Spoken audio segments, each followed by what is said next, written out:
Buongiorno, ben ritrovati con Focus TG, le ultime notizie ovviamente in questa edizione mattutina della nostra informazione. Vediamo, purtroppo è morta la 39enne che ieri in strada Ovest a Treviso è stata travolta da un furgone, è finita dentro un corso d'acqua, è morta dopo poche ore in ospedale, una ragazza che stava raggiungendo in bicicletta i suoi genitori. Un altro incidente, questa volta sul mattino di Padova, Arzergrande, c'è stato uno scontro tra due auto, feriti un bambino di 4 anni e la mamma. Sono intervenuti i vigili del fuoco intorno alle 8 di questa mattina. Le condizioni sarebbero piuttosto gravi sia del bambino che della mamma. Adesso andiamo in diretta a Galliera Veneta per aggiornarvi sull'incidente, un gravissimo incidente sul lavoro che è accaduto ieri. 4 operai finiti all'interno di una cisterna intossicati da esalazioni di bitume, con due di questi operai in gravi condizioni. Andiamo subito da Mirko Cavallina. A te, Mirko. Buongiorno direttore, buongiorno ai nostri telespettatori. Sì, dicevi bene, 4 operai feriti, 3 ricoverati a Padova, 1 a Treviso, 1 in gravissime condizioni. L'incidente nel tardo pomeriggio di ieri, con questa operazione ordinaria per loro di lavoro, di pulizia, di sistemazione, coibentazione di questi contenitori adibiti al trasporto di sostanze chimiche per il trasporto pesante. Le esalazioni hanno fatto il loro lavoro. È caduto il primo dentro, il secondo se n'è accorto, è entrato anche lui per cercare di aiutare, poi un terzo, poi il quarto, il titolare Walter Franco, che è qui da alcuni anni in questa sede, che appartiene a una struttura che inizialmente era di un'azienda sola. Abbiamo parlato col titolare dell'azienda qui vicino, che adesso Simone Merlo vi fa vedere. Nel 2016 ha ceduto questa parte del capannone dopo che il signor Franco si è spostato essendo stato espropriato dai lavori della superstrada Pedemontana Veneta a San Zeno di Cassola. 4 operai in gravi condizioni, sono intervenuti 2 elicotteri, le ambulanze, i carabinieri, lo Spisal per le indagini, ma direi di sentire subito le condizioni appunto dei 4 ricoverati nel servizio che ha preparato per noi Valentina Visentin. Sono ancora gravi le condizioni dei 4 lavoratori caduti ieri in una cisterna di Catrame durante delle operazioni di manutenzione che si stavano svolgendo all'interno della ditta SMV di Galliera Veneta. 3 di loro sono ricoverati all'ospedale di Padova, 2 in condizioni molto critiche in terapia intensiva, il terzo grave in osservazione ma in via di miglioramento. Il quarto operaio invece è ricoverato in condizioni disperate a Treviso. Tra i feriti c'è anche Walter Franco, 54 anni di Cassola, titolare dell'azienda. I 3 dipendenti hanno invece 47, 50 e 62 anni, 2 vivono a Rosà e 1 a Fontaniva. Le condizioni sono critiche perché oltre alle ustioni i lavoratori hanno respirato esalazioni tossiche e hanno subito danni alle vie respiratorie. La dinamica dell'incidente è al vaglio dei tecnici dello Spisal. Secondo una prima ricostruzione si tratterebbe di una catena drammatica. Il primo operaio ha perso i sensi inalando i fumi nocivi ed è caduto dentro. 2 colleghi, nel tentativo di salvarlo, sono svenuti anche loro, ma le loro urla hanno attirato l'attenzione del titolare, che ha cercato di aiutarli e mentre stava cadendo è stato salvato dai dipendenti di una ditta vicina, che poi hanno subito allertato i soccorsi. Noi siamo in contatto con i sindaci. Il sindaco di Galliera, Italo Perfetti, ci ha appena riferito di conoscere bene l'azienda, di sapere che è un'azienda accorta anche dal punto di vista della sicurezza, e si augura che tutto vada per il meglio per i 4 feriti. Sono in corso ovviamente gli accertamenti per quanto riguarda la dinamica esatta dei fatti. L'azienda ha, da quello che ci risulta, 5-6 dipendenti, un'azienda sostanzialmente a conduzione familiare. Qui siamo in una delle tante zone artigianali industriali del Veneto, ed è stato proprio uno degli operai dell'azienda qui vicino, mentre stava chiudendo il portone al turno di chiusura del pomeriggio, ha sentito le urla ed è intervenuto. Ieri sera con Vanessa Banzato l'abbiamo intercettato, allora sentiamo la testimonianza di questo operaio, Nicola Scapin, e poi linea allo studio. E io ho detto, cosa succede? Te 3 dentro, mi dice. Io cosa gli dico? Aspetta un attimo. Sì. Quando gli dico aspetta un attimo, lui sta per entrare e da là in 20 secondi ha già preso sonno. Cioè tu dici i fumi che lui respirava, esatto, l'ha fatto crollare. Esatto. Quindi la quarta persona aveva dato l'allarme, però poi è finito dentro? Metà e metà dentro e metà fuori. E su quello siamo andati sopra, lo abbiamo alzato, tirato fuori, però c'era ancora 3 persone dentro.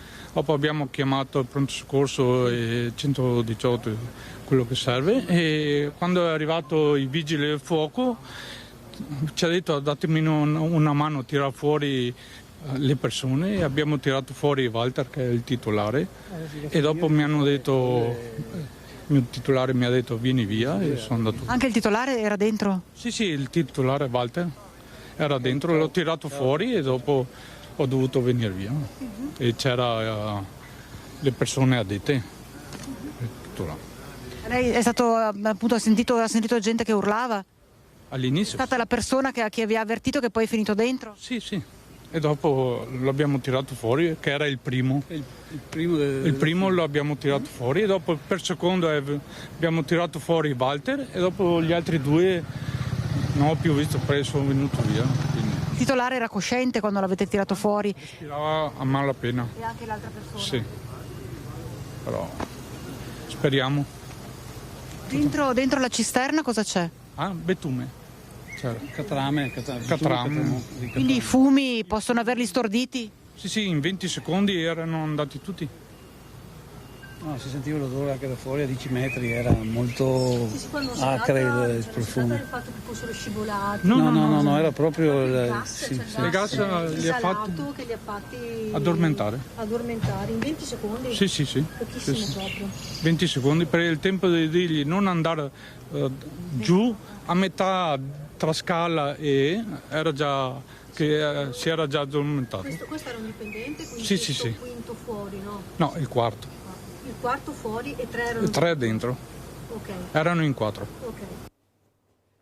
Servizio Vanessa Banzato, e prima il collegamento con Mirko Cavallini e Simone Merlo. Purtroppo è pericolosissima la situazione di chi scende in queste cisterne, e anche di chi porta soccorso. Davvero molto apprezzabile l'intervento di questi lavoratori che hanno rischiato la propria vita per estrarre dalla cisterna questi operai. 2 sono in condizioni molto gravi in terapia intensiva, un terzo è grave, l'altro è in condizioni leggermente meno gravi, ma insomma è una situazione molto difficile. E nel Padovano ieri c'è stato un altro infortunio sul lavoro a Borgo Veneto, dove un operaio è stato travolto da una lamiera. Ferito al collo da una lamiera, a Borgo Veneto l'ennesimo infortunio sul lavoro, mentre a Galliera Veneta 4 operai rimanevano gravemente ustionati dalle esalazioni dopo essere caduti in una cisterna nella bassa padovana. Negli stessi minuti si stava consumando un altro incidente. Un uomo di 37 anni, dipendente di un'azienda di carpenteria, la Brigato SRL, specializzata nel taglio laser, è stato travolto da una lamiera mentre lavorava con una macchina piegatrice. L'operaio ha riportato una profonda ferita al collo. L'elisoccorso si è alzato in volo da Padova e ha portato il ferito in ospedale, dove è stato sottoposto ad un intervento chirurgico vascolare. Le sue condizioni sono critiche. Sul luogo dell'infortunio sul lavoro lo Spisal di Conselve e i carabinieri della compagnia di Este. Ieri sera più di 2000 persone alla Fiaccolata per rendere omaggio all'ultima vittima di un femminicidio in Veneto, il quarto in 6 mesi. Giada Zanola, c'erano tante persone, c'era anche il padre di Giulia Cecchettin, Gino, e si sta cercando il cellulare della vittima senza esito finora alle ricerche. Andiamo subito in diretta da Valentina Visentin. A te la linea, Valentina.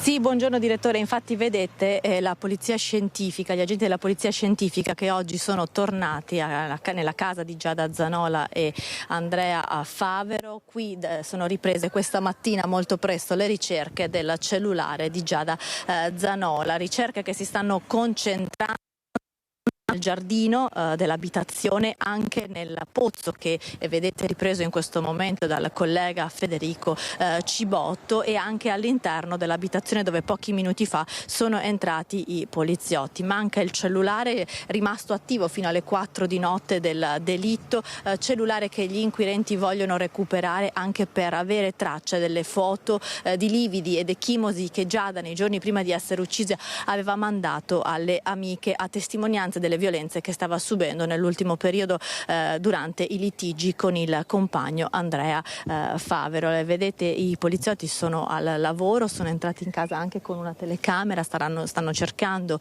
ovviamente tutti gli elementi utili per chiarire quanto ancora manca per comporre il puzzle di questo ennesimo femminicidio, anche la possibilità che all'interno ci siano delle sostanze con le quali Giada possa essere eventualmente stordita, perché un altro timore della ragazza ovviamente era quella di venire avvelenata e l'aveva sempre confidato alle amiche. Dicevamo che la polizia è entrata questa mattina molto presto, è arrivata qui questa mattina molto presto e sta cercando, dopo che ieri aveva cercato il cellulare anche lungo la strada, lungo via Prati, nel percorso che ipoteticamente Giada avrebbe fatto la notte che è stata uccisa, se come appunto ha detto il compagno Giada sia uscita di casa, perché questo ovviamente fa parte della versione rilasciata da Andrea Favero, ma di fatto non ci sono prove evidenti che la donna sia uscita viva di casa per poi essere gettata dal cavalcavia. Dicevamo ieri la fiaccolata molto partecipata, oltre 2000 persone, anche Gino Cecchettini, il padre di Giulia, ma vediamo come è andata la fiaccolata, le testimonianze raccolte dalla collega Chiara Gaiani.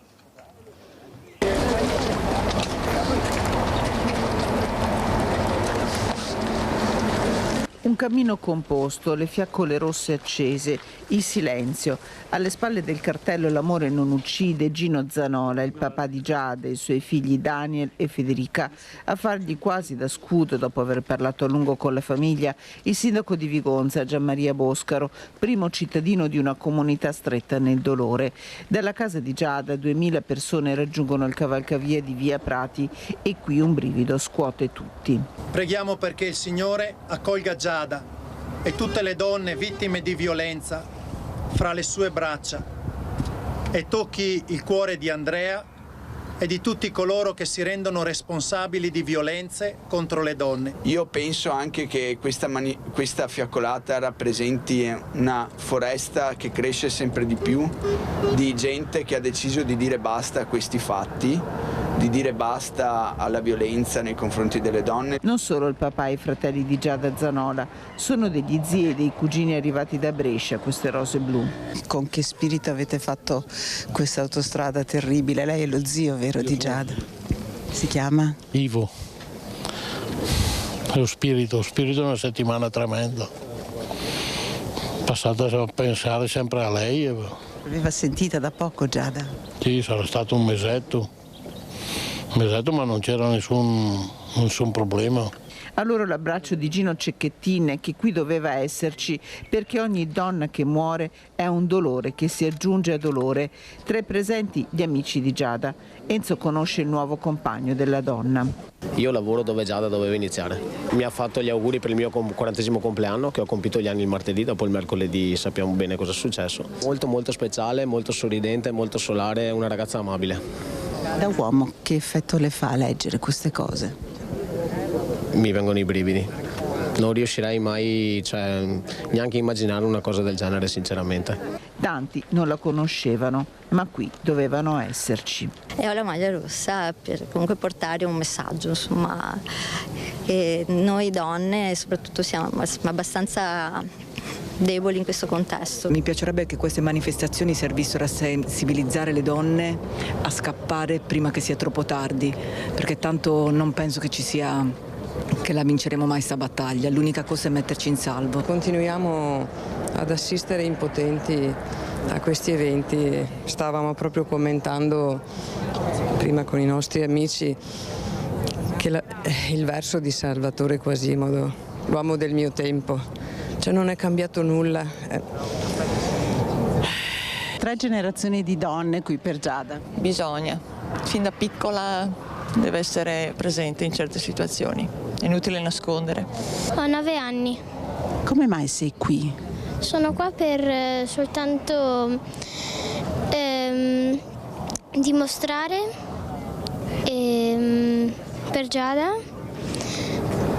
il nostro appoggio e anche per suo figlio, perché è stata una morte crudele, perché non se lo meritava, secondo me, anche se non la conoscevo non se lo meritava. E intanto vedete alle nostre spalle proseguono i rilievi della polizia scientifica all'interno dell'abitazione, sono entrati anche pochi secondi fa con una valigetta, segno che i rilievi si stanno spostando all'interno dell'abitazione. E ieri sera, come vi avevo già anticipato, c'era anche Gino Cecchettin, il padre di Giulia. Ecco le sue parole. Io con le parole di Gino Cecchettin restituisco la linea allo studio. Ovviamente se ci sono novità, direttore, vi facciamo sapere tutte in tempo reale. Io ogni femminicidio rivivo Giulia, quindi è dura per me, però adesso io voglio stare vicino alla famiglia e agli amici di Giada e questa sera facciamo questo. Io sto facendo delle cose con Fondazione Giulia e lì darò operatività a tutto quello che ho in mente di fare. E poi ci sono delle occasioni come queste dove bisogna rispettare un attimo il lutto e raccoglierci, riflettere e capire perché queste cose continuano a succedere. Questo è quello che mi sento di dire.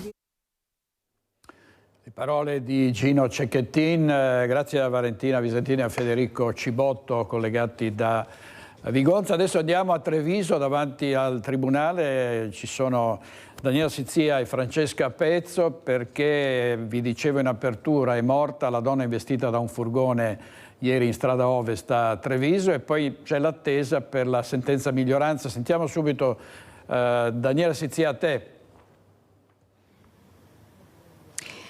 Buongiorno direttore, buongiorno anche ai telespettatori. Ci troviamo di fronte al Tribunale di Treviso, dove, lo dico subito, è in corso il processo a carico di Sergio Miglioranza, il 70enne accusato di aver dato fuoco alla propria abitazione, di aver ucciso la moglie ed un'amica che viveva con loro. Di questo vi parlerò fra poco, perché purtroppo dobbiamo darvi una notizia che mai avremmo voluto darvi, ed è quello che Giulia Mauri, la 38enne, travolta ieri in un drammatico incidente stradale da un furgone, è morta nella notte, non ce l'ha fatta, è morta nella notte all'ospedale di Treviso, dove era stata ricoverata in condizioni disperate.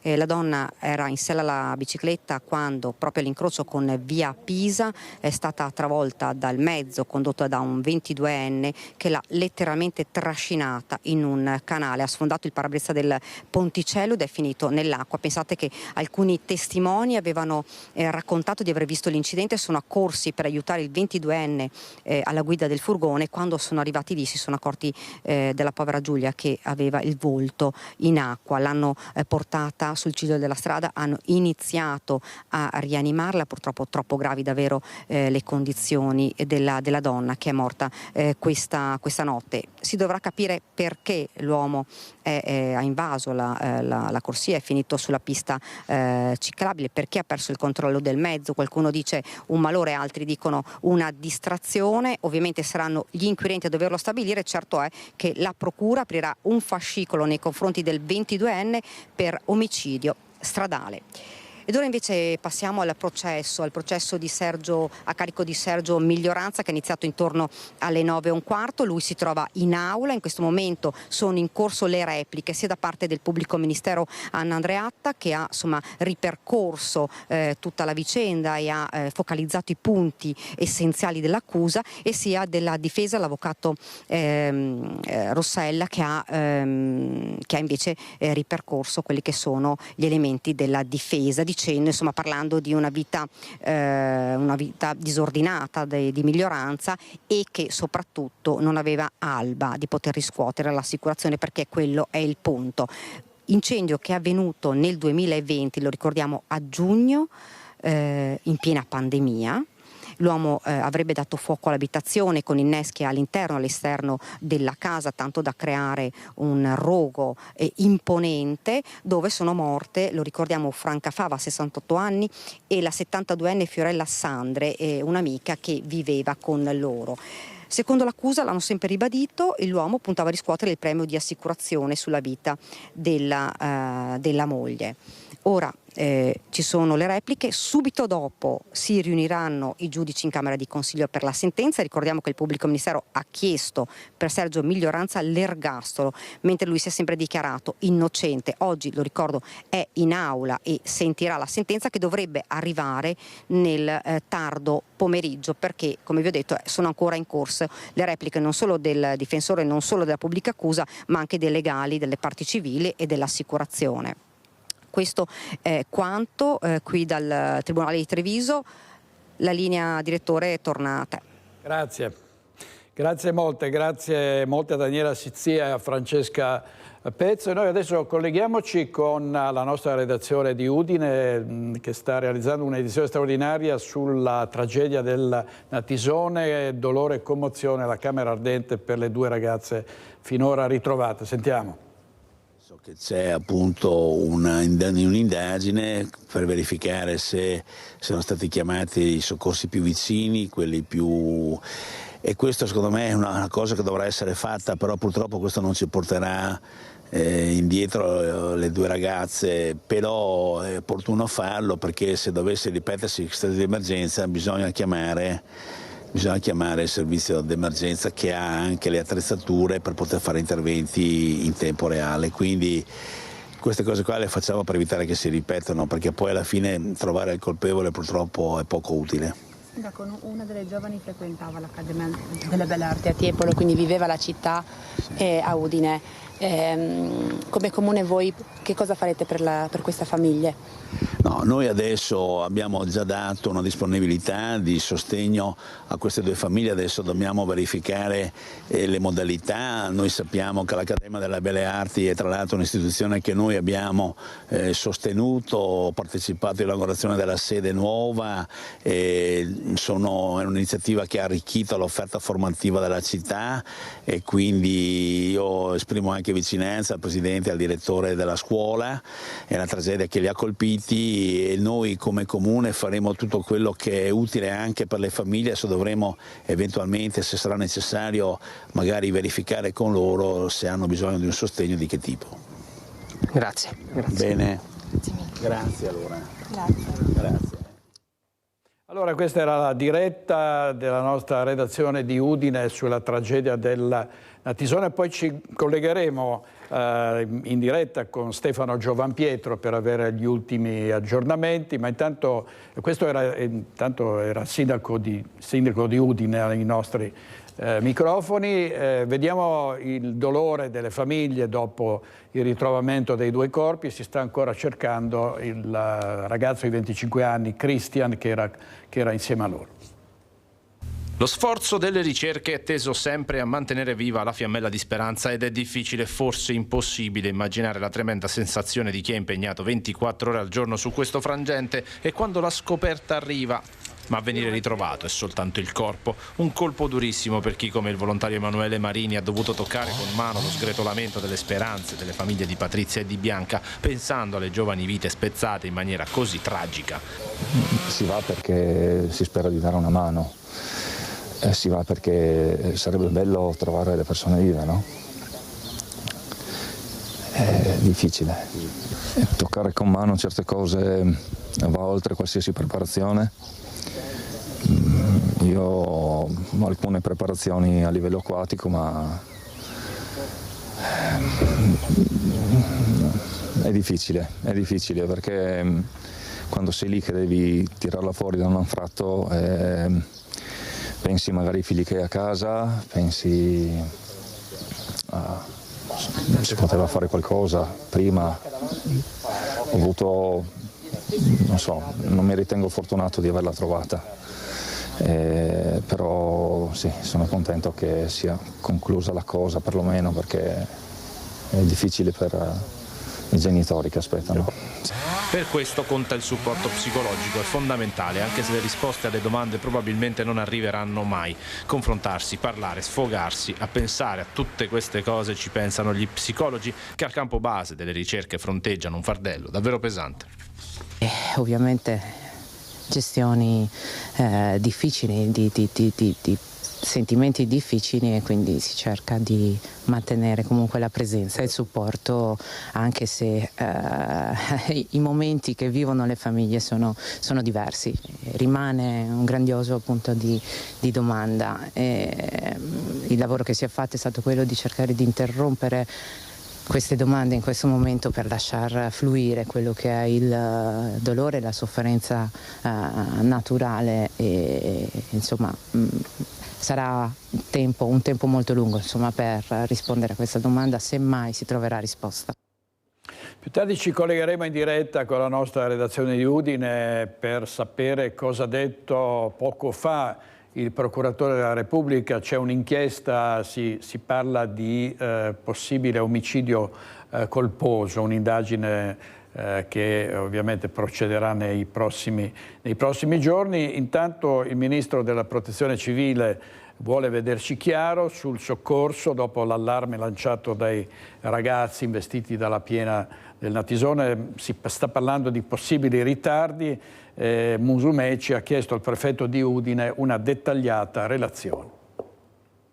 Verrà il tempo delle domande e delle risposte, ora c'è il dolore da far fluire, una tragedia da metabolizzare.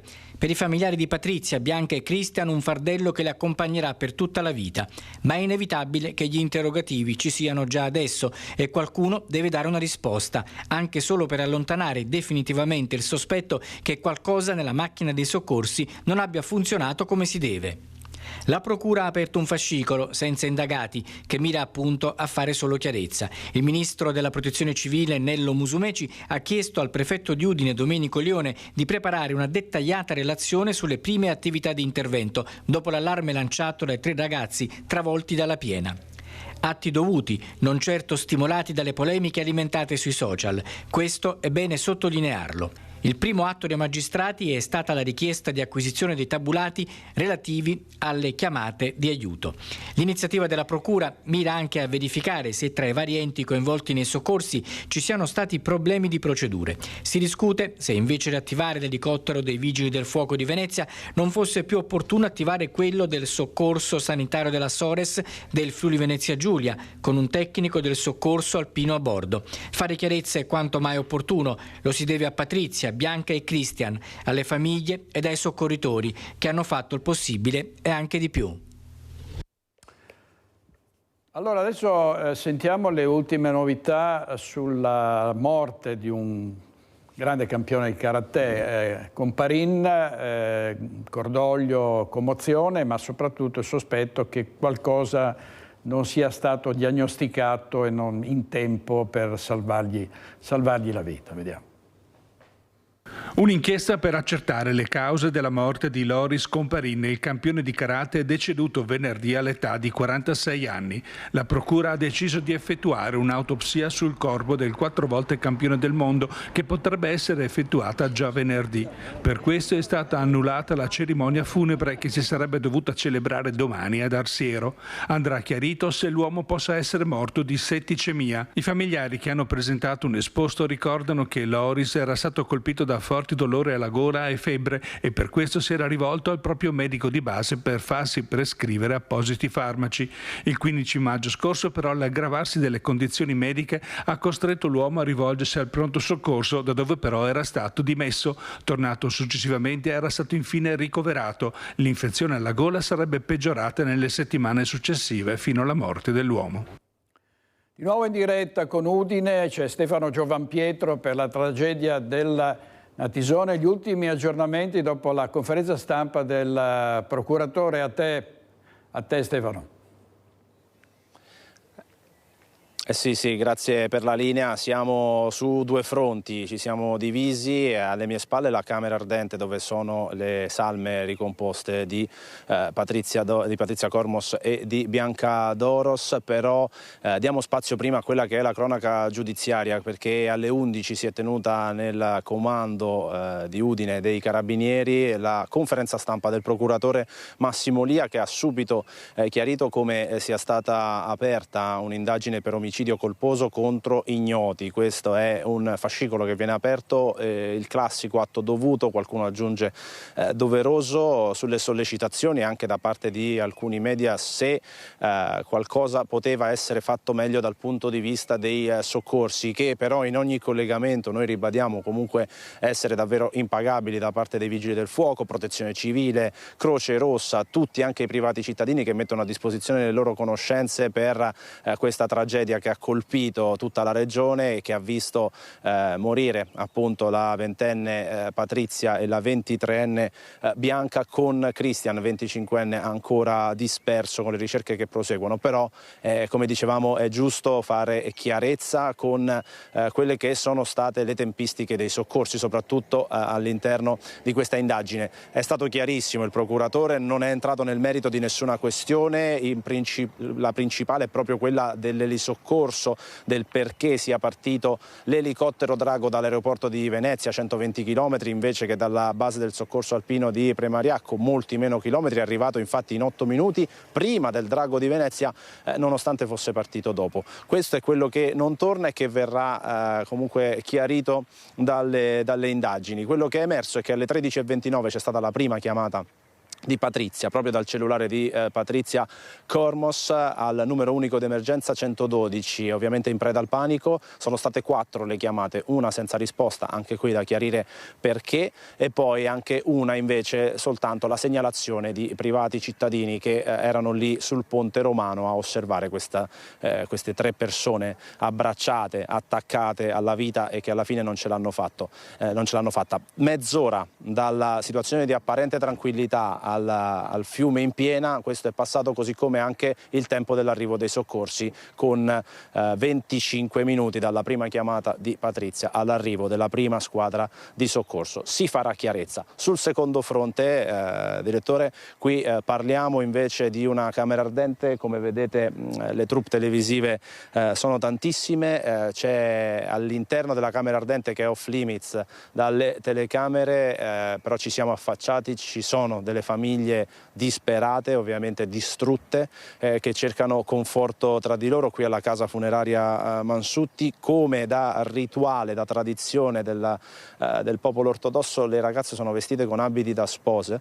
e sono comunque lì per chiunque voglia salutarle per l'ultima volta. Ci saranno per tutta la giornata di oggi, anche domani alle 16 una funzione religiosa sempre ortodossa prima della partenza per la Romania, zona della Transilvania, dove verranno appunto sepolte, dove arriverà anche il rito funebre. Sono arrivati davvero tantissimi conoscenti, amici, adesso anche il sindaco di Udine De Toni ha fatto e sta facendo tuttora dentro la Camera Ardente il suo saluto alle 2 ragazze per una tragedia che ha sconvolto un'intera comunità, mentre sul fronte del terzo disperso di Christian continuano le ricerche, ma il tempo non aiuta e tutto il discorso va un po' per le lunghe. Molte grazie a Stefano Giovanpietro della nostra redazione di Udine. Vedremo se ricollegarci in caso di novità. Si sta cercando il corpo di Christian, 25 anni. Una notizia appena arrivata: è morto Giampaolo Dozzo, ex sottosegretario della Lega, trovato morto nel giardino della sua abitazione a Quinto di Treviso. Non sappiamo dire altro per il momento, potrebbe essersi trattato di un malore. Dozzo era un pezzo grosso del Carroccio, era stato capogruppo della Lega Nord alla Camera dei Deputati dal 2012 al 2013. Le multe dei Velox di Cadoneghe, ennesimo rinvio dell'udienza preliminare a carico dell'ex comandante dei Vigili Urbani. Caso Velox, ancora nulla di fatto e tempi che si annunciano molto lunghi. Rinviata al 1 luglio l'udienza preliminare dove si doveva decidere se mandare a processo l'ex comandante della Polizia Municipale di Cadoneghe Gianpietro Moro, accusato di falso materiale in atti pubblici e tentata concussione. A causa di problemi di salute l'ex comandante non era presente in aula e solo nella prossima udienza sarà possibile capire se riuscirà ad esserlo in futuro. Non un nulla di fatto. All'udienza si sono costituiti come parti civili il comune di Cadoneghe, il sindaco Schiesaro, alcuni multati, presente anche lo sportello del consumatore che informa che per costituirsi parte civile c'è ancora tempo fino alle 12 del 1 luglio prossimo. Servizio di Chiara Gaiani, oggi in regia Francesco Ceron e Renato Cappoi. Adesso andiamo subito a Marghera perché c'è una protesta davanti alla sede di Confindustria dei lavoratori dei sindacati della ristorazione collettiva. Il problema è quello delle mense. In diretta Ilaria Marchiori. Sì, buongiorno direttore, buongiorno ai nostri telespettatori. Si sta concludendo il presidio con i 3 sindacati uniti e tutti i lavoratori della ristorazione collettiva proprio perché si sono voluti recare qui di fronte alla sede di Confindustria a Marghera con delle specifiche richieste. Ma partiamo subito da Andrea Brignoli, segretario Filcams CGIL. Allora, questi lavoratori, qual è il loro stipendio? Quanto guadagnano all'ora? Questi lavoratori guadagnano meno di 9 euro lordi all'ora, quindi parliamo di salario povero.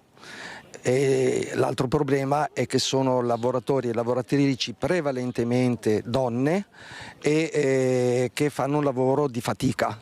Un lavoro che, mi dicevano alcune delle lavoratrici, dovrebbe essere anche catalogato come usurante. Brava, un lavoro che non è riconosciuto come usurante, però a tutti gli effetti lo è, perché chi fa questo mestiere dopo pochi anni inizia ad avere dei problemi fisici, tanto che abbiamo tantissime lavoratrici che vengono operate con protesi alle ginocchia, protesi all'anca, ernia al disco, ernia cervicale, tunnel carpale. E l'altro problema è che queste donne che si ammalano e dunque hanno dei problemi, non essendo più produttive per l'azienda come lo erano da giovani, non sono più interessanti da parte delle società e delle aziende e quindi con una lettera di trasferimento le lasciano a casa, per capire. Ecco, dunque la beffa, no? L'inganno è la beffa. E noi chiediamo il rinnovo di questo contratto nazionale e le associazioni imprenditoriali Angem e Anir lo hanno abbandonato dal momento in cui volevano, oltre a non aumentare il salario, volevano anche modificare dei diritti base dei lavoratori, dei diritti che modificandoli in qualche modo riescono anche a rimpossessarsi di una parte del salario dei lavoratori. Quindi se da una parte c'è il rinnovo, dall'altra si prendono i soldi indietro ed è inaccettabile ed è per questo che il sindacato Filcam CGIL, Fisascat CISL e Will Tux Will hanno deciso di respingere in toto queste richieste e da qui l'abbandono di queste 2 associazioni che aderiscono a Confindustria e sono le associazioni che rappresentano però le aziende più grosse, le multinazionali, le SPA. Faccio dei nomi per capirci: la Sodexo, la Dussmann, la Compass Group, Vivenda Gruppo Cascina, insomma sono aziende che la maggior parte dei lavoratori del settore lavorano nelle mense aziendali, nelle mense degli ospedali, delle case di riposo e così via.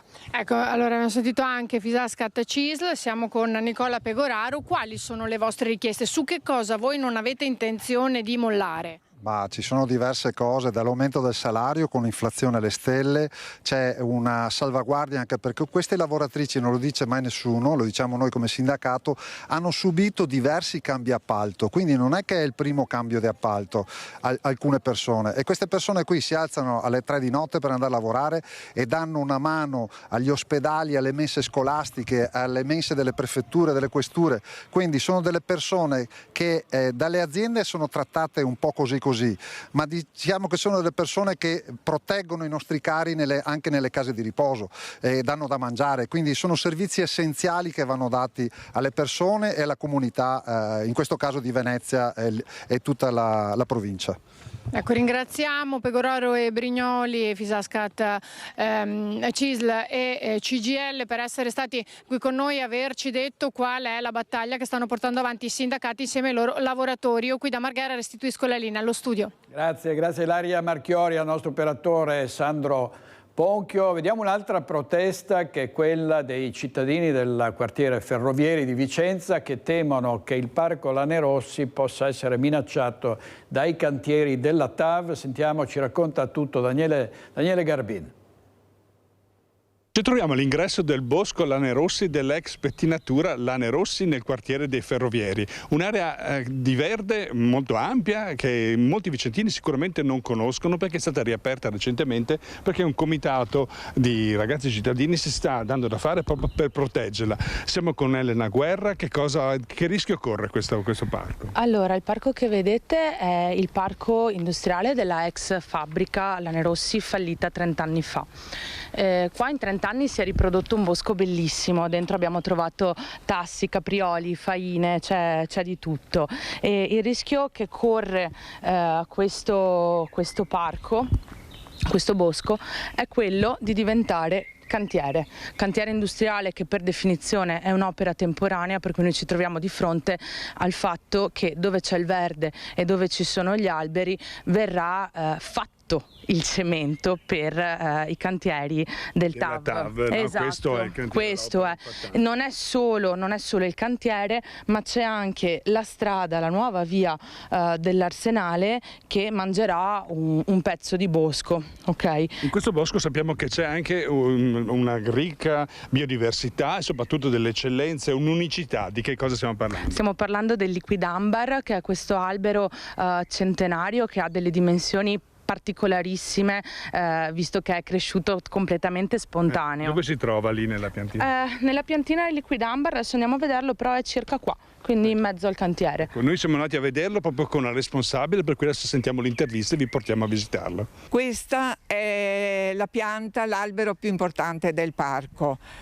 Avrà senz'altro un centinaio d'anni, è cresciuto in modo splendido, speciale, probabilmente proprio perché questo parco questo bosco gode anche di tanti alberi che l'hanno aiutato. Ha una circonferenza del tronco di più di 4 metri, ha dei rami, una circonferenza dei rami che raggiunge senz'altro i 30 metri. Questo albero deve essere protetto. Questo albero non potrà essere toccato, ma non potrà essere toccato anche il suo contesto, perché l'albero non può vivere senza ciò che lo circonda. In caso volessero continuare con questo ecocidio, l'omicidio di questo bosco e quindi della nostra salute, siamo pronti anche a salire su queste piattaforme per difendere questi alberi. Un patrimonio incredibile, mai avrei pensato che ci fosse una tanta biodiversità e soprattutto un esemplare così importante. È importante che la battaglia la state portando avanti con una petizione. Sì, c'è una petizione che si può trovare su Change e si può firmare, che ha superato le 23.000 firme, quindi ha avuto un ottimo riscontro. L'altra sera è stata fatta una fiaccolata e nonostante il diluvio eravamo in 600 convinti a dire che i boschi vanno difesi, perché il punto è: non si può difendere solo un albero, per quanto importante sia. Questo è greenwashing. L'ambientalismo vero è salvare i boschi, salvare il verde e tutelare la salute di tutti. E soprattutto è un'opera importante per il quartiere. Grazie a Daniele Garbini e a Simone Squarcino, il nostro operatore da Vicenza. A Vicenza restiamo perché c'è stata l'ennesima spaccata in centro storico ai danni di una gelateria. Sono venuti due individui a sfondarci il vetro dell'entrata per tentare di arrabattarsi qualche spicciolo della cassa che c'era, ma adesso nessuno lascia più sostanza in cassa.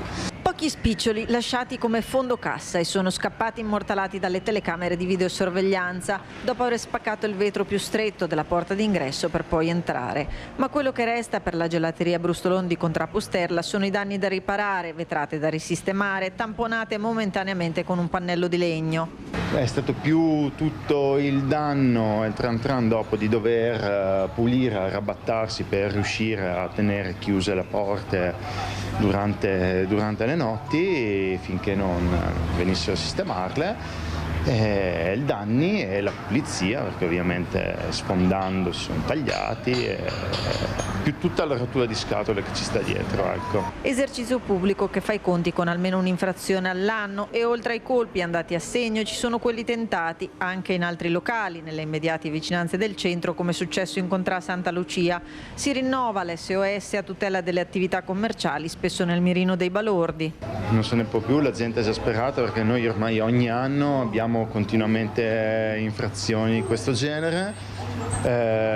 Queste persone, qualsiasi esse siano, rimangono sempre impunite. Servizio di Laura Bertini, Luisa Bertini e la Guardia di Finanza di Vicenza ha sequestrato un'area adibita a deposito incontrollato di rifiuti e c'è stata una denuncia, vediamo.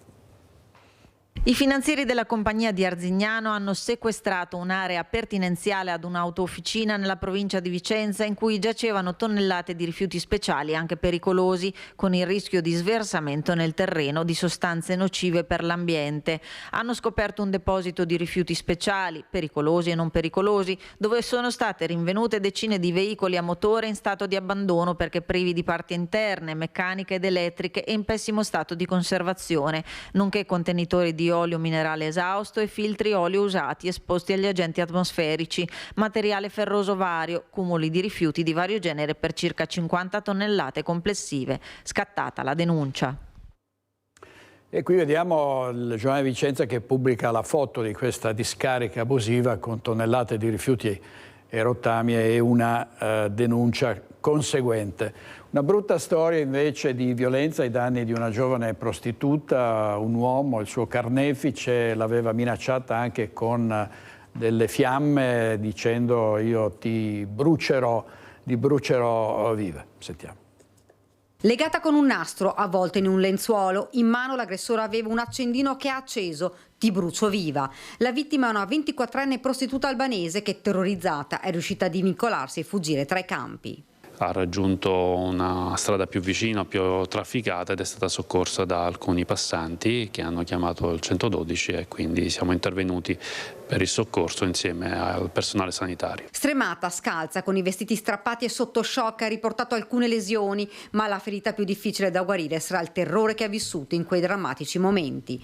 Il grave episodio è accaduto in via Roma, Villorba. L'uomo, 44 anni di Comoli, si è avvicinato con l'auto con la scusa di volere una prestazione sessuale. L'ha fatta salire e poi si è diretto verso via Trieste in una zona appartata. Qui è scattata la trappola. Le ha legato le mani con il nastro isolante e poi l'ha letteralmente fasciata con un lenzuolo che le copriva il volto e metà del busto. Le ha immobilizzato le braccia stringendole un laccio all'altezza della vita e le ha applicato del nastro adesivo all'altezza della bocca per impedirle di urlare e chiedere aiuto. Voleva i soldi, voleva rapinarla. Le ha portato via la borsa con 350 euro, il cellulare e i documenti personali. Immediate le indagini che hanno portato in 2 mesi a identificare e arrestare il 44enne. L'uomo recidivo era uscito dal carcere a gennaio dove aveva scontato 5 anni per un episodio analogo. Aveva aggredito una prostituta in zona Preganziol. Insomma, un aggressore seriale gravato da numerosi precedenti come rapina aggravata, lesioni e violenza sessuale.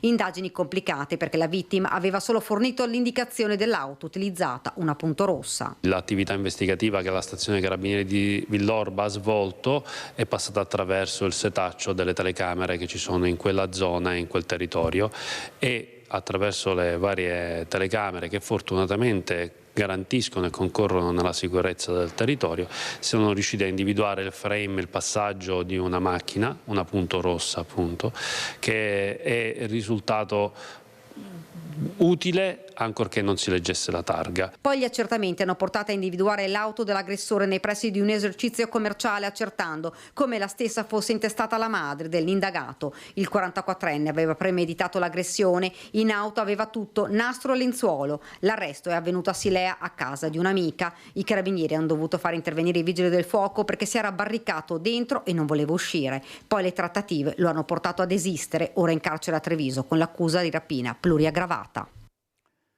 Servizio di Daniela Sizzia, e forse ricorderete un'intervista di Anna Maria Parisi al titolare di un bar, un bengalese che era stato accoltellato in Corso del Popolo a Mestre. Il suo feritore, che era stato arrestato, si è ucciso in carcere. A 2 mesi dal suo arresto per tentato omicidio, il 31enne di origine rumena, che lo scorso aprile è stato arrestato per l'accoltellamento del barista bengalese avvenuto il 26 febbraio in Corso del Popolo a Mestre, si è tolto la vita nel carcere di Santa Maria Maggiore, dove era detenuto. Ha approfittato del momento in cui i compagni di cella non c'erano. Il gesto ha scosso la casa di reclusione e gli operatori, anche perché i suicidi all'interno del carcere sono un'emergenza su cui la direzione sta lavorando già da qualche tempo. Nel 2023, infatti, altre 3 persone si sono tolte la vita nel carcere di Santa Maria Maggiore. Scossi anche i 2 legali del 31enne. Per noi, hanno commentato, è stato un gesto inaspettato. Era stato fissato il giudizio immediato, continuano. Avevamo raggiunto un accordo con la procura per il patteggiamento e stavamo preparando l'istanza di scarcerazione. Residente a Mestre da anni, il 31enne lascia la compagna e 3 figli. Servizio di Ilaria Marchiori, vediamo una notizia che è stata pubblicata sulla prima pagina della Gazzettina Online. Aurora Fassina, stroncata dal tumore in 15 giorni, la trentenne doveva sposarsi col suo Gianluca. Ormai i quotidiani locali riportano anche questi decessi improvvisi, spesso anche misteriosi, che richiedono poi anche delle autopsie per chiarire le cause della morte. Vediamo anche il dramma di una famiglia padovana che ha perso il figlio di 8 anni a causa di un neuroblastoma. Per 4 anni ha lottato contro un neuroblastoma. Il sorriso del piccolo Riccardo Barbera di Padova si è spento a soli 8 anni venerdì all'Hospice Pediatrico di Padova. Al piccolo, nell'autunno del 2020, era stato diagnosticato un neuroblastoma partito da una ghiandola surrenale. Nonostante la chemio, le operazioni, la lunga degenza ospedaliera a Padova, non ha mai smesso di sorridere alla vita, ha scritto il governatore del Veneto Luca Zaia, che ha affidato ai social un messaggio di cordoglio alla famiglia di Riccardo. Se n'è andato venerdì dopo aver atteso, come aveva promesso, il compleanno del papà e la cresima della sorella maggiore, dicendo alla sua mamma: non ti preoccupare che adesso vado in paradiso e poi chiedo alla Madonnina di ritornare. Tanti messaggi di vicinanza alla famiglia in questi mesi. I funerali si terranno martedì 4 giugno alle 10 al Duomo di Padova. I genitori chiedono di non acquistare fiori ma di donare denaro all'associazione Braccio di Ferro, che si occupa di assistere i bambini all'interno dell'Hospice Pediatrico di Padova. E vogliono che sia fatta piena luce sui soccorsi prestati alla loro bimba i genitori di Elettra, che era morta venerdì scorso a 18 mesi per aver ingerito il tappo di una bottiglia. Ci siamo svegliati questa mattina dopo 3 giorni che praticamente non dormiamo e stiamo cercando un po' di racimolare i pezzi di quello che resta di noi per poi, insomma, cercare di capire cosa fare e cosa non fare. Non si danno pace Ivan Friselli ed Emily Massarotto, i genitori della piccola Elettra che ha perso la vita dopo aver ingerito un tappo in plastica mentre era a casa insieme a loro al Lido di Venezia. Aveva 18 mesi. Tanti dubbi della coppia, che si chiede se nella catena dei soccorsi qualcosa non abbia funzionato e vuole andare fino in fondo per chiarire ogni dubbio sulla vicenda.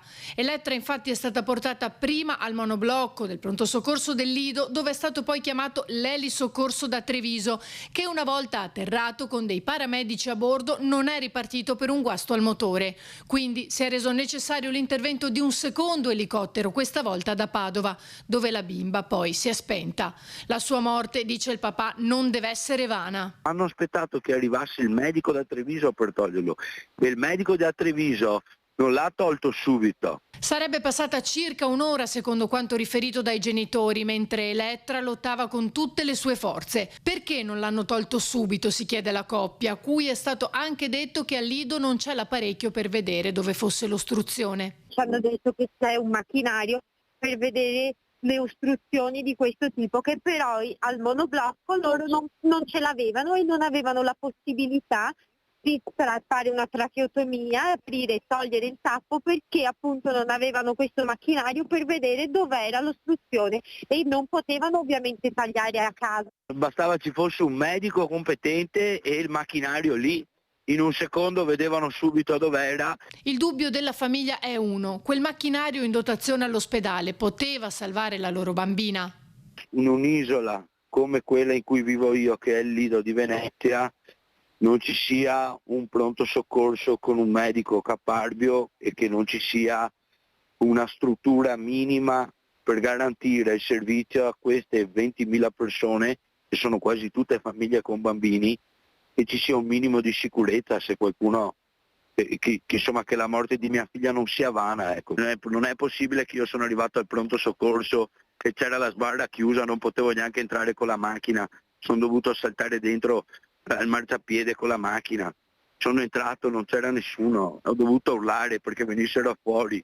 La gente deve sapere che se si mette male e vive al Lido praticamente è condannato a morte certa, perché non è possibile, non c'è niente qui per un primo intervento reale.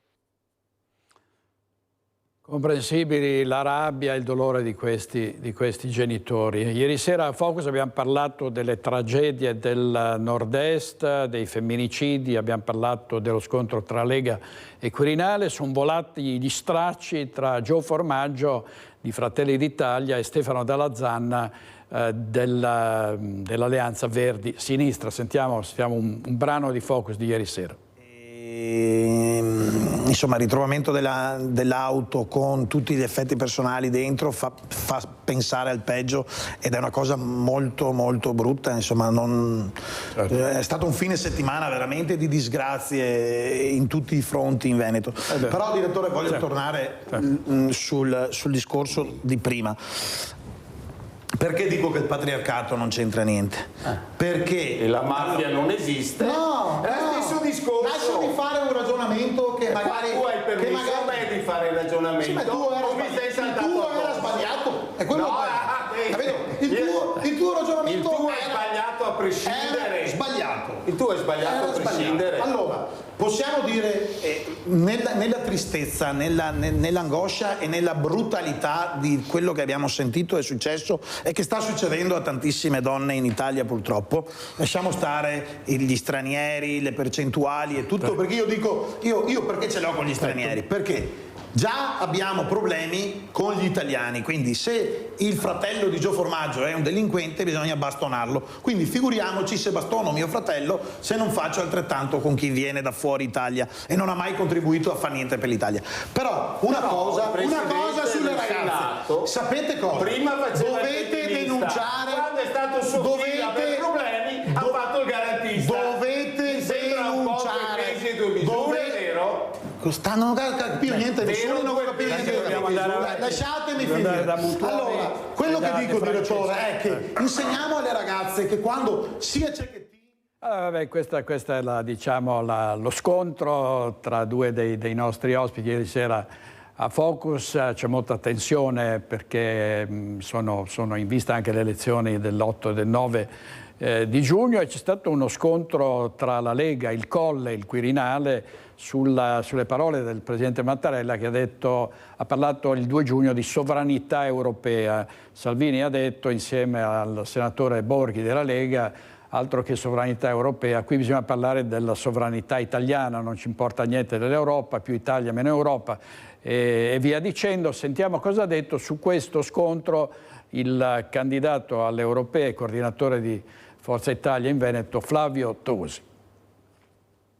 Chi è in difficoltà sbaglia e chi è in difficoltà fa delle liste con persone stravaganti tipo Vannacci che non c'entra nulla con l'autonomia, con la Lega e neanche con la politica e neanche penso con la civiltà e l'educazione e chi è in difficoltà attacca in modo sgangherato il Presidente della Repubblica in un momento e con una motivazione che non esiste. Le parole del salviniano Claudio Borghi, che ha chiesto le dimissioni del presidente Mattarella dopo il suo riferimento alla sovranità europea, servono a Flavio Tosi per marcare la differenza proprio con l'alleato leghista, di fatto il vero competitor alle urne per un partito, Forza Italia, che stavolta sembra scommettere nel sorpasso sul carroccio. Una crescita costante, lenta, che è meglio, perché piuttosto che avere, come abbiamo visto ultimamente, grandi ascese, grandi discese, meglio un partito che in maniera costante e continua guadagna elettori. Qualunque sarà il risultato finale, Tosi esclude la possibilità di richiedere i rimpasti in giunta regionale. L'obiettivo semmai è nel medio-lungo periodo e si chiama presidenza, altro che assessorati. Questo voto è decisivo anche per chi governerà la regione del Veneto.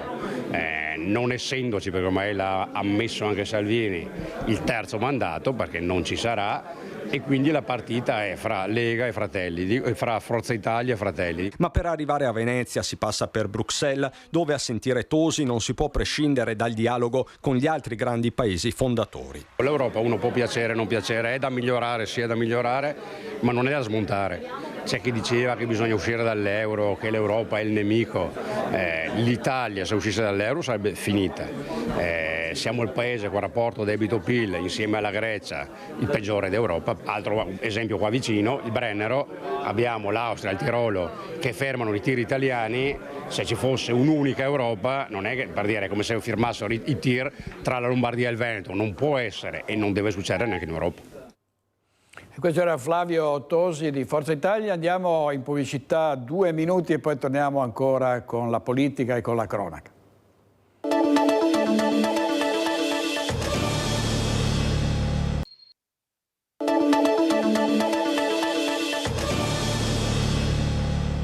Ieri sera a Focus sulle accuse della Lega al presidente Mattarella è intervenuto anche Michele Toaldo, presidente del Consiglio Comunale di Montebelluna. Sentiamo cosa ha detto tra l'altro. Una festa, parlando del 2 giugno, che porterà a sostanzialmente delegare quella che è la sovranità italiana ad una nuova sovranità europea.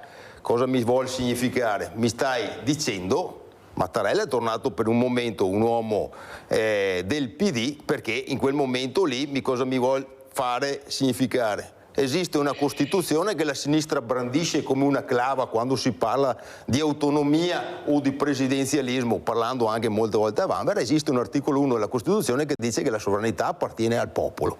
Uno. Seconda roba, il Presidente della Repubblica è criticabilissimo. La sinistra arrivò, se uno ha un po' di coscienza, di ricordi storici, chiese le dimissioni negli anni di Leone, di Cossiga, chiese addirittura, fu antesignana di un impeachment nei confronti di Cossiga, quindi non vedo perché Mattarella sia non criticabile. Dopodiché semplicemente io penso che un senatore della Repubblica eletto democraticamente, se siamo democratici, abbia tutto, anzi il dovere, non solo il diritto, di esternare quella che è la posizione di milioni di italiani, anzi della maggioranza schiacciante degli italiani, e che non debba farsi condizionare dal fatto che c'è qualcuno che poi qua bisogna sempre chiedere dimissioni a destra e a manca. Io sento, questo forse è la prima volta che Borghi, facendo una provocazione, ha chiesto uno di destra chiede le dimissioni a uno di sinistra, ma detto questo io ho visto centinaia di casi che ogni 3x2 da sinistra, ogni qualvolta succede che uno esterna un'opinione che è in dissenso a quella che è il loro modo di vedere, allora dimissioni. Questa è... Allora, dimissioni, ha detto Michele Toaldo ieri sera a Focus, e ovviamente abbiamo parlato anche delle prossime elezioni europee e dell'appello degli industriali con Leopoldo Destro di mandare a Strasburgo delle persone competenti che possano essere utili al sistema imprese. Avevano già richiamato all'ordine la politica. Ora, a pochi giorni dal voto delle europee, gli industriali del Veneto mettono sul piatto questioni concrete. Chi fa impresa ricorda che Bruxelles è più importante forse di Roma. A sottolinearlo oggi dall'interporto di Rovigo per presentare l'asta navigabile dell'Alto Adriatico Milano-Venezia Leopoldo Destro, presidente di Confindustria Veneto Est, ora delegato nazionale ai trasporti e alla logistica. Il primo e assoluto tema è la centralità del sistema manifatturiero del Paese, del sistema dell'industria del Paese e dell'Europa, che deve essere al centro di una politica industriale vera per fare in modo che il nostro territorio, la nostra Europa rimanga competitiva di fronte alle grandi sfide che abbiamo davanti e di fronte a grandi potenze Cina e Stati Uniti che continuano comunque a progredire in maniera inesorabile. Competitivi, e per esserlo serve essere uniti. È indubbio che oltre alla competenza ci vorrà volontà di lavorare insieme. L'Europa deve essere unita, torno a dire, di fronte a grandi potenze che avanzano in maniera inesorabile. Abbiamo bisogno di essere uniti, di fare accadere le cose. Meno ideologia, più fronte comune per tracciare linee di sviluppo e soprattutto per contare. A monte serve un paese con una visione forte, continua Destro, da allacciare alla rete europea. Noi vorremmo sicuramente prediligere le competenze, persone che ci vadano a rappresentare in Europa con competenze serie e forti sui temi contingenti e sui temi del futuro del nostro Paese. Ormai tutto serve a fare polemica, a strumentalizzare qualsiasi episodio. Vediamo cosa ha pubblicato il Fatto Quotidiano, poi ripreso dalle televisioni, dove si vede il ministro Nordio che chiede uno spritz durante la manifestazione di Giorgia Meloni a Roma. Vediamo. A decidere su un crocevia decisivo della storia. Una cosa che mi manca. Chiamate a decidere su un crocevia decisivo della storia. Vabbè, e quindi ovviamente commenti, il ministro della giustizia chiede lo spritz, insomma, non ci pare che ci sia nulla di male su questo. Andiamo alla politica bassanese, vediamo che aria tira Bassano e Grappa, dove ci sarà uno scontro non da poco all'interno del centrodestra e con il centrosinistra. C'è a Bassano un punto nero, un buco con la città intorno, per citare una vecchia pubblicità di una caramella. È il polo Santa Chiara, ex caserma Cimberle Ferrari, che da troppo tempo ormai rappresenta un vuoto urbanistico nel bel mezzo del salotto buono cittadino. Ogni candidato ha una sua proposta per riempire questo buco e il tema è diventato uno di quelli che scottano in campagna elettorale. Roberto Campagnolo, ma questo si sapeva già prima di entrare in campagna elettorale, è estremamente contrario al progetto del Genius Center così come è stato incardinato dall'amministrazione Pavan. La sua coalizione intende comunque restituire alla città questo luogo tramite uno spazio pubblico con una piazza in grado di ospitare mercati, eventi, mostre e concerti. Il tutto coinvolgendo cittadini e attività produttive nel percorso decisionale. Pure Nicola Finco stronca il genius della Pavan e propone un'area più sostenibile dal punto di vista economico, destinata a spazi ricreativi, commerciali e di lavoro. Gianni Zen propone il mercato chiuso che va sotto il nome di Emporio del Brenta, seguendo l'esempio di mercati al coperto come quello del Salon a Padova, Barcellona o Livorno. Uno spazio commerciale in grado di ospitare eccellenze e artigiani, fiere, festival ed eventi. Roberto Marin propone la Piazza dei Giovani, ovvero uno spazio di incontro, relazioni, scambio di idee, studio e opportunità per l'imprenditoria giovanile. Per il candidato saranno proprio i giovani protagonisti di questo cambiamento, da attuare tramite fondi mirati sia per la realizzazione che per la gestione. Ed Elena Pavan? La sindaca parla dell'ex Santa Chiara nel suo programma solo per ricordare che è una delle sedi proposte per il nuovo teatro cittadino. Ma del Genius Center, pallino della sua amministrazione, non c'è neanche un accenno. Niente di niente nelle 16 pagine di programma depositato in albo pretorio. E c'è chi suggerisce che non si tratti di una dimenticanza, ma di un'omissione voluta per evitare di riportare sotto i riflettori un progetto che ha già subito bocciature amministrative e politiche, per non parlare della modalità di finanziamento che per molti vincolerebbe i bassanesi a una spesa ingente per troppi anni. Insomma, non ci vuole un genio, anzi un genius, per capire che è arrivato il momento di tappare quel buco. Speriamo solo che il tacon, come si dice in Veneto, non sia peggio dello sbrego. Servizio di Ferdinando Caravello, che è diventato papà l'altro giorno e sua moglie ha dato alla luce una splendida bambina che si chiama Tecla, bellissimo nome. Vediamo il presidente del quartiere San Vito che interviene sul caso ormai arroventatissimo dell'Eco Piazzola.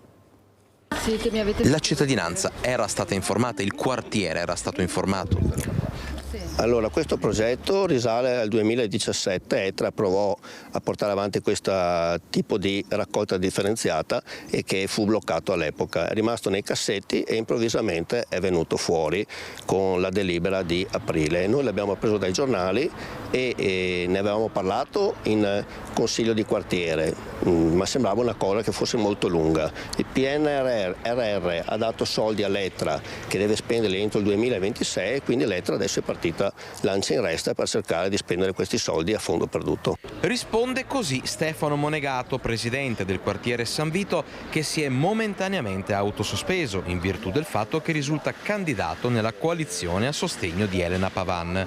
La questione dell'Eco Piazzola è diventata un vero e proprio caso politico e non solo. Monegato fa chiarezza anche sulle prossime mosse del quartiere in merito al futuro dell'Eco Piazzola. Abbiamo preso accordi sia con l'amministrazione, sentito il segretario generale, che il primo consiglio utile di luglio, perché adesso è tutto sospeso, c'è la possibilità di fermare questo con una votazione in Consiglio Comunale. Questo è quello che cercheremo di fare e che faremo. Dunque la volontà del quartiere è quella di bloccare il progetto e di intervenire in maniera risolutiva sulla delibera di aprile. Ma come risponde a chi parla di propaganda politica da parte della sindaca uscente? A parte che tutte le liste hanno persone in tutti i quartieri, non vedo assolutamente questo discorso perché Facchin, che è anche un amico, dovrebbe sapere che il responsabile ETRA che porta avanti questo progetto è nella sua lista, è candidato con impegno per Bassano. La cittadinanza, bene che abbia fatto la raccolta di firme, vuol dire che il problema è sentito e, come abbiamo scritto nel libretto, ci impegneremo per seguire al massimo i dettami di quanto verrà deciso dalla popolazione di San Vito. Trasformare a Bassano la scuola di Via Sonda in un nuovo nido comunale è la proposta di Bassano per Tutti per venire incontro alle esigenze delle famiglie. Puntare sulle nuove generazioni cominciando con l'intensificazione e il potenziamento delle strutture pubbliche dedicate ai più piccoli, legacy, asili nido comunali. Allo stato attuale il comune di Bassano offre 150 posti nido integrati da alcune strutture private, insufficienti per coprire la domanda e venire fattivamente in aiuto delle famiglie. È per questo che Bassano per Tutti lancia una proposta concreta con la convinzione che il nido sia un investimento redditizio, soprattutto per gli uomini e le donne di domani. Noi oggi facciamo pubblicamente la nostra proposta, di cui parliamo da mesi, la realizzazione di un nido, di un altro nido comunale verosimilmente in Sinistra Brenta. Abbiamo anche identificato una possibile sede, che è la scuola di proprietà comunale di Via Sonda, che verosimilmente verrà lasciata dall'Istituto Parolini, che si sposterà in sede centrale. Aprire o non aprire un nido è una scelta di bilancio, cioè si deve operare sul bilancio e fare una scelta. I bambini che hanno frequentato il nido sono meno soggetti alle povertà educative, sono bambini più preparati, più competenti. Il completamento della tangenziale nord a Vicenza spunta l'ipotesi di una terza via parallela alla ferrovia che non impatterebbe sui quartieri Anconetta ed Ospedaletto. Vediamo la soddisfazione dei comitati cittadini. Di solito si dice non c'è due senza tre, questa terza è una soluzione che per noi va bene anche per il comitato di Ospedaletto, perché in questo momento non verrebbe utilizzato né l'area di Ospedaletto ma né l'area di Anconetta. È presto ancora per cantar vittoria, ma sono finalmente soddisfatti i comitati cittadini che si erano opposti ai due progetti di completamento della tangenziale nord. L'ultima ipotesi progettuale avanzata dalle amministrazioni comunali di Vicenza e Bolzano Vicentino avrebbe seguito le indicazioni suggerite dai cittadini. La nuova tangenziale, proseguendo da via Aldo Moro, scavalcata la linea ferroviaria, correrebbe poi tra i campi, parallela ai binari fino a giungere al casello di Vicenza Nord. Verrebbe fatto un nuovo casello e ricordiamoci che poi avremo sempre la nuova direttiva che va verso Trento, che dovrebbe intercettare sempre qua il traffico.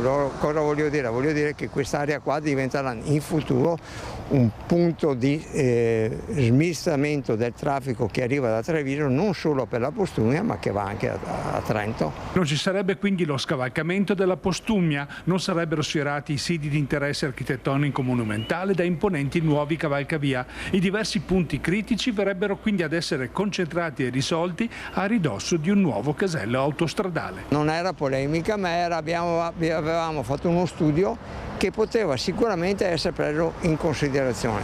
Per noi va bene che venga fatto qua, che venga fatto là, però deve essere fatto in maniera tale che il territorio non deve essere ucciso un'altra volta. C'è la possibilità di fare un bel intervento e che possa dare una soluzione sia a Anconetta che a Ospedaletto. È sempre una questione di soldi, cioè poi andremo a parare tutti i soldi, però credo che se c'è la buona volontà, come sembra, milione più, milione meno, risolviamo il problema una volta per tutte.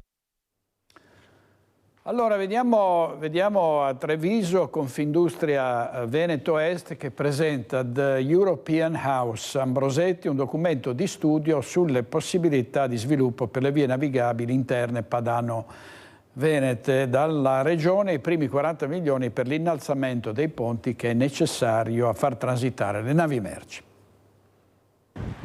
Il mondo industriale si mette a confronto con le istituzioni per dar vita finalmente a quest'asta navigabile che finalmente riusciamo a realizzare, in quanto la Regione Veneto, con lo stanziamento di 40 milioni per l'innalzamento dei ponti, dei 3 ponti che ci collegavano al mare, sono attuati, e quindi in questo momento possiamo dare il via al trasporto fluviale di merci. Il primo passo, l'eliminazione dei colli di bottiglia, ovvero l'innalzamento dei ponti che collegano al mare. Poi dovranno essere attrezzati i porti. Il paper presentato oggi agli industriali del Veneto, firmato European House Ambrosetti, disegna le potenzialità dell'autostrada del mare dal punto di vista ambientale, ma soprattutto economico. Se andassimo a superare le barriere normative, ma anche i vincoli infrastrutturali che impediscono il passaggio, delle imbarcazioni, di categoria 5, che è la più ampia, noi riusciremmo appunto a ottenere entro il 2030 1,4 miliardi di valore aggiunto, quindi un impatto molto significativo per queste province. Un valore aggiunto attuale di circa 500 milioni di euro, il 3% del PIL della provincia di Rovigo, ma la lotta è impari se si calcola la mole di merce trasportata dagli altri paesi europei e la quantità di distretti industriali che sarebbero sostenuti dal sistema idroviario del nord Italia. A confermarlo la presenza del vice ministro delle infrastrutture e dei trasporti Edoardo Rixi. Questa è la parte d'Italia che si presta di più, ovviamente, perché il bacino più importante è quello del Po e soprattutto nella parte terminale ha la potenzialità di rifornire aree industriali importanti e interporti, da dove poi smistare il traffico verso le aree del centro Europa. Un'occasione anche per ridurre le emissioni nel bacino padano. I canali navigabili potrebbero dare la spinta decisiva all'Hydrogen Valley.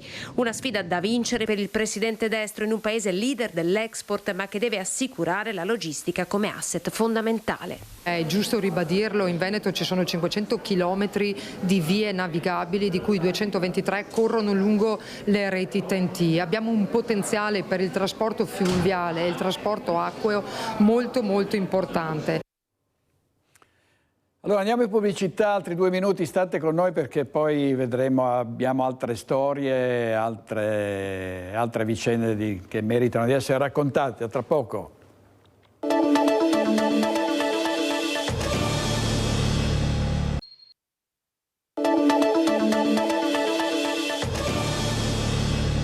Ritorno del Venezia in Serie A, sulla prima pagina del Gazzettino, col corteo in Canal Grande, cori, balli, le voci degli eroi arancio-verdi. Sentiamo queste voci. Queste 3 anni fa non siamo non pronti. Questa volta pronti. Ok? Ok? See you next year. Ok? Prossimo anno in Serie A! Un saluto al Gazzettino, ci vediamo il prossimo anno in Serie A. Venezia in Serie A il miracolo di mister Vanoli è compiuto ed è festa in Canal Grande. Dopo l'impresa di domenica 2 giugno la squadra ha festeggiato con i tifosi il passaggio alla massima categoria. Il corteo acque è sfilato da Piazzale Roma al salotto buono di Piazza San Marco, con le rive stracolme di tifosi arrivati per festeggiare gli eroi arancio-nero-verdi. Il primo ad arrivare è Pon Giampalo, idolo della città. Oggi festeggiamo con tutta la città, con i fan, con lo staff. Oggi è il party day, non è la prima che bevo, meritiamo di festeggiare tutto il giorno. Noi non abbiamo mai giocato per cercare di portare a casa magari qualche pareggio, abbiamo sempre cercato di giocare per la vittoria e questo ci ha premiato. La barca degli eroi del Venezia scivola sulle acque della laguna tra canti e cori, seguita da una cinquantina di imbarcazioni, e al momento del passaggio sotto il ponte di Rialto esplode la festa.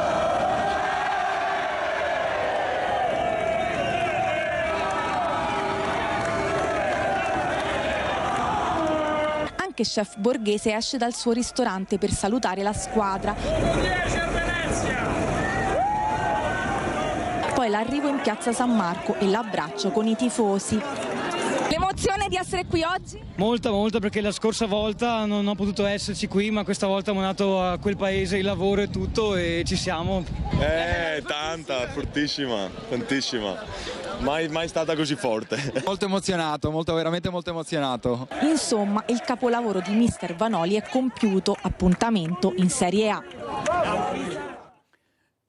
E ieri la nostra diretta con Lorenzo Maier su Antenna 3 Nord-Est. Riproponiamo una bella storia, quella di due fratelli, due ragazzi che hanno deciso di continuare il lavoro della famiglia, di non abbandonare la cosiddetta bottega, in particolare l'artigianato, che è un settore che sta vedendo un fuggi generale. Si chiamano Gabriele e Leonardo, hanno 28 e 24 anni e sono i mastri ferrai più giovani d'Italia a Carbonera, dove hanno rilevato l'azienda di famiglia. Noi rappresentiamo la terza generazione di mastri ferrai. Gabriele e Leonardo Vazzoler, di 28 e 24 anni, sono i due fabbri più giovani d'Italia. Questi due fratelli possiedono e gestiscono con dedizione l'attività di famiglia nella bottega che hanno rilevato dal padre Maurizio a Carbonera. La loro storia è un esempio di passione, tradizione e impegno. Oggi, con determinazione e competenza, da 3 anni sono alla guida dell'attività dopo aver concluso i loro studi. Abbiamo iniziato pulendo l'azienda, dando una mano ai dipendenti, a mio papà, e piano piano abbiamo iniziato a imparare le varie tecniche. La passione per la lavorazione del ferro li ha uniti. Con abilità e creatività trasformano il metallo in opere d'arte, dai cancelli alle ringhiere, dai lampadari alle sculture. La loro abilità nel modellare il ferro è un dono che hanno coltivato con passione e dedizione. In un mondo sempre più tecnologico, Gabriele e Leonardo ci ricordano l'importanza di preservare le antiche arti e mestieri. Sperano di espandere la loro realtà, ma non solo. Di coinvolgere altri giovani nella nostra età e soprattutto creare una sorta di comunicazione con altre aziende, di collaborazioni per creare nuove idee, nuovi prodotti. Di far sì che il ferro battuto torni in voga, inizi a piacere sempre di più, un po' come una volta. E stiamo infatti lavorando molto su questo aspetto, cercando di trovare forme più minimali, più esili, più pulite, adatte anche alla contemporaneità. Custodi di un'arte millenaria, la loro storia dimostra che la passione e l'impegno possono trasformare un mestiere in una vera e propria vocazione. Il padre, poco lontano, li osserva. Lei li guarda con tanto affetto e orgoglio. Sì, molto. E sto qua a cercare di coordinarli e di insegnargli quello che posso, più possibile che posso insegnargli. Emozionato? Sì, molto. Bel servizio di Nicola Marcatto e chiudiamo con la maratona pianistica, musica suonata nei luoghi più suggestivi delle nostre città. Sentiamo Vanessa Manzato. Di giugno torna la maratona pianistica che quest'anno nella sua 12ª edizione conterà 6 appuntamenti tra Marostica, Bassano, Possagno, Casale sul Sile, Romano e Gallio. A questa si affiancano i concerti delle eccellenze venete il 14 e il 21 di questo mese, rispettivamente a Cartigliano, a Villa Cappello e a Feltre a Palazzo Guarnieri, oltre alla rassegna di Villa Albrizzi Marini a San Zenone degli Ezzelini. Quest'anno la maratona ha registrato numeri da record, come dichiara l'organizzatore della kermesse musicale, il maestro Luigi Ferro. Quest'anno abbiamo superato le 1000 adesioni. E ci spiega le chiavi di lettura di questo appuntamento tanto atteso e seguito soprattutto dai più giovani. Possono essere tante le chiavi di lettura, in primis la passione per la musica, per i ragazzi, ma c'è anche tanta idea didattica educativa, tanta idea culturale, musicale, diffondere la musica, diffondere il bello, anche perché le location sono tutte molto suggestive, storiche, quindi unire il territorio alla musica, alla cultura e all'educazione dei ragazzi per me è il massimo. Prossima tappa della maratona pianistica domenica 9 giugno a Possagno davanti al Tempio Canoviano.